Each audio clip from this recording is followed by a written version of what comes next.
వ్యాపారుల అక్రమాలపై పీడీ చట్టం. నకిలీ ఎరువులు విత్తనాలపై అప్రమత్తంగా ఉండండి. వ్యవసాయ శాఖ సమీక్షలో సీఎం రేవంత్ రెడ్డి. అబ్బాయి ఎట్టకేలకి కూర్చున్నారు కానీ మరి మారుతుందా? ఇప్పటికన్నా విడి విత్తనాలు అయితే కొనొద్దట.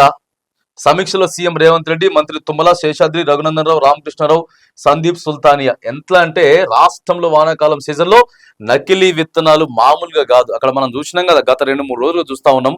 వెంకటాపురం, వాజేడు, ములుగు జిల్లాకు సంబంధించినటువంటి అంశం. అక్కడ మొక్కజొన్న మొత్తం కూడా ఎట్లయిపోయింది తెలుసా? చేతికొచ్చేసరికి వాళ్ళ మీద పెట్టాల కేసులు. మళ్ళీ మీ చుట్టాలే ఉన్నారు, మా వాళ్ళే ఉన్నారు అని చెప్పి ఏదో ఉత్తగానే సమీక్ష నిర్వహించేసేసుకొని పేపర్లలో కనపడితే కాదు.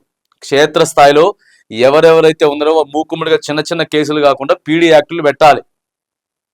విత్తనాలు నకిలీ తెచ్చి, ఎరువులు మొత్తం నకిలీ తీసుకొచ్చి ఇవాళ రైతులు పొట్టగొట్టేటటువంటి ప్రయత్నం చేస్తా ఉన్నారు. సో ఏదేమైనా కానీ మరి ఎట్టకేలకైతే రాష్ట్ర ప్రభుత్వ పెద్దలు వ్యాపార అక్రమార్కులపై పీడీ చట్టం అయితే తీసుకొస్తాం. నకిలీ ఎరువులు విత్తనాలపై అప్రమత్తంగా ఉండండి అని చెప్తా ఉన్నారు. వాళ్ళ మీద చర్యలు అయితే తీసుకోవాలా, రైతుకి అభయం ఇవ్వాలా, భరోసాని ఇవ్వాలా, ధైర్యాన్ని ఇవ్వాలి. ఆ రకంగా మీరు ఏం చర్యలు తీసుకుంటారో చర్యలు తీసుకోండి. దయచేసి మూకుమ్మడిగా మాత్రానికి ఏం చేయొద్దు.